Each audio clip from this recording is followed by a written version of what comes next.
Hello, today we're going to talk about storage, the essential items we always take on a trip, and the fact that we've moved from a motorhome down to a medium-sized camper van. We previously had a smaller camper van and went up to the motorhome, so we do have some experience of having to fit everything that we want for our trip into a small van. We found that organisation is key.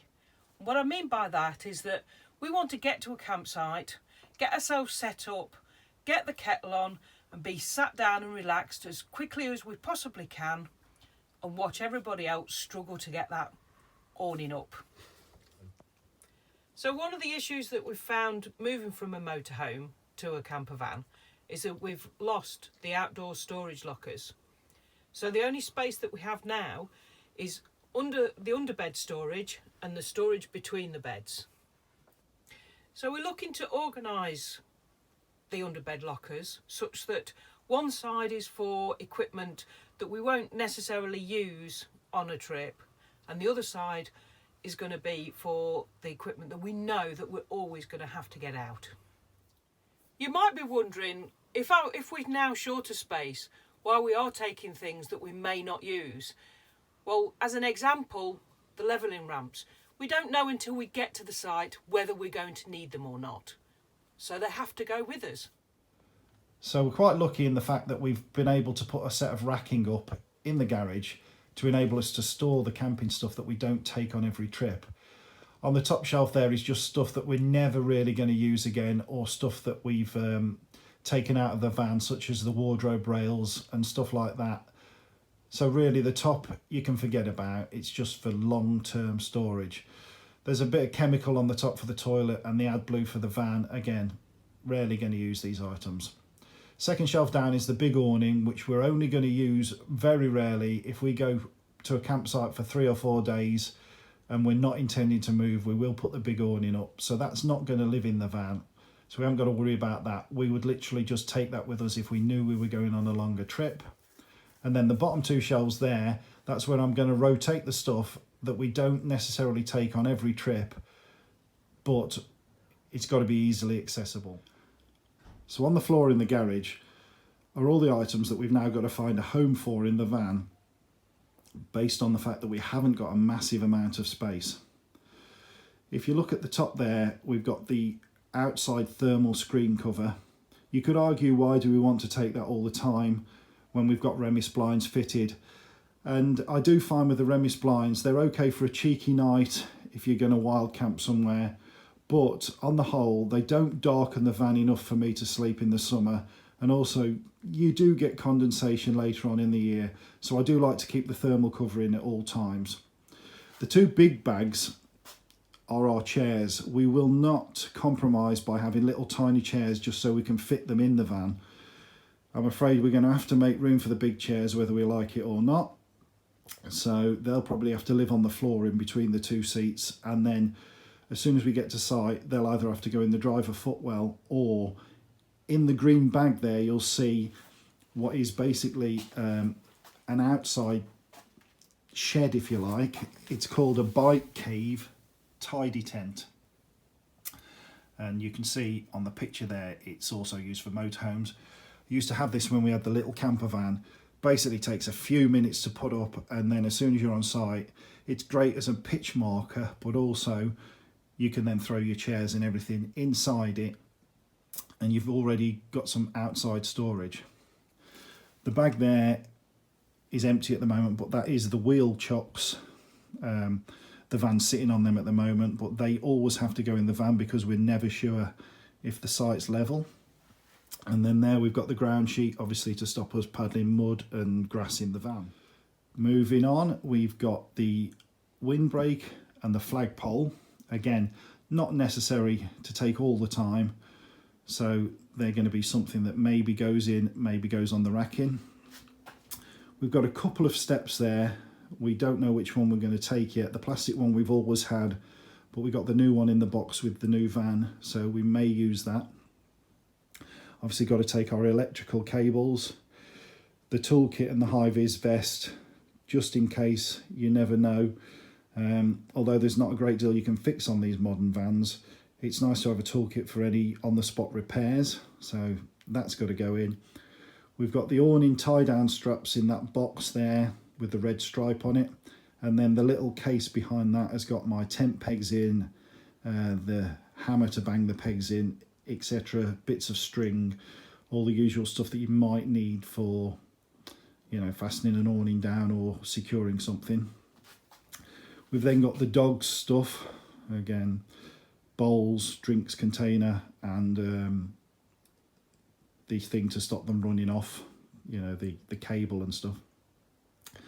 Little table at the back there, which we always take with us, although we could use one of the ones from inside the van. That one's sort of quite robust, and we're not worried if we get that dirty or knock it over or it gets damaged, so we'll try and find a space for that. Obviously we've got a dustpan and brush. But you might wonder why I want to take a little water container with me in a van that's already got onboard water. The reason for that would be, if we wanted to go away just for a day trip, we can just take 10 litres of water with us. We've got enough for the dogs to drink and also to make a cup of tea without loading the onboard water tank. The little gas cooker underneath, same sort of thing really. If we wanted to cook something outside, or if for whatever reason we ran out of gas and the cooker wasn't working, we're not stuck, we can always heat something up. And then the little electric plug-in heater is there just to assist the main onboard heating, or if for whatever reason it trips out or doesn't work, we aren't stuck with no heating. Obviously we've got the shoes and the walking boots. The bucket could be a problem. I don't think we're going to be able to store that. We may have to get a collapsible fire bucket. A lot of the camping and caravanning clubs insist you're having a fire bucket. I'm not sure whether we'd get away with a standard, you know, collapsible bucket. We have got one of them. Certainly worth a try, I suppose. The watering can, I'm not one for carrying a hose pipe with me. I like to get my steps in, so we tend to fill the water up when we're on site using a can, and I can do 10 trips, it doesn't bother me. So I like to carry my watering can. And then we're on to the section of stuff that's got to go in the kitchen area. First aid kit, kettles, pots and pans, etc, etc. So we're going to try and find a home for all these now. Okay, so we've decided that the passenger side underbed storage, because it's the largest storage, the equipment that we're going to need on a regular basis every time we go away is going underneath here. And we've had the added bonus that we've been able to get one of the chairs underneath, so it won't have to sit in the middle aisle. So on the driver's side, underneath the bed storage, we're going to put the equipment that we're probably not going to use as often. And as you can see, we've already started to utilise this. This area, Rick boxed out in a previous video to give us that little bit more space and to protect the items that are underneath there. On this area, we're planning on putting the ramps underneath there. That will mean that we should only require, when we take the large awning, to go in the centre here and the other chair. As a little addition to the video, we had a bit of a think about how we'd organise stuff and decided we could do it a bit differently. This is the thing, you can just suddenly change your mind and it works better. So this hole is pretty pointless really. You can't get stuff in and out of there unless it was just a windbreak or something.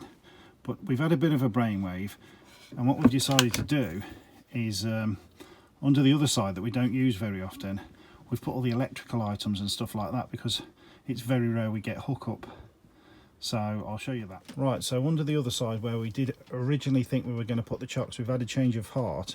And what we've done, we've put the stuff under there that we're not going to use very often. Same sort of thing. We don't have hookup every time we go anywhere.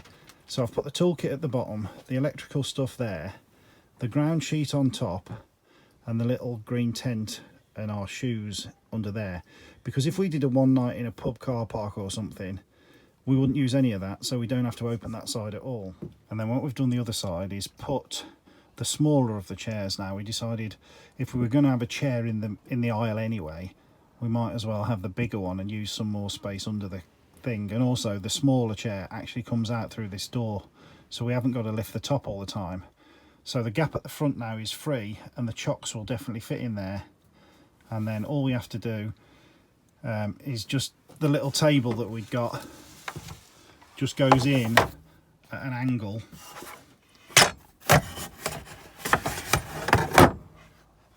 like that. So a lot easier now, we don't have to flip the tops up and we can get to everything easily. So you'll remember in an early video I modified this and hinged it up so I could store stuff under there. I never bothered doing the other side because it had got a door in front you could access through like that. However, we've got a fire bucket that just won't fit anywhere, but it will go in there if I hinge the top, so I'm going to do that side as well. Right, so I'm not going to go over this as in depth as I did before. I've done the other side on a previous video, but basically what you do, you undo the 4 screws that hold it into the frame. Then I've just put a piece of 2x1 to the size of the gap there, put some piano hinge on it like that. You can see on the other side, hang on, just like that. Righto, so with that screwed in now, that hinges up, and the magic fire bucket, she fits. The overhead lockers we're going to use for clothing. We've got these plastic boxes that we're just going to fill with clothes in the house, and then we can just bring them straight in and just drop them into place. It's advisable to remove the TV from the bracket while travelling, and also when we're out for the day we don't want it on show.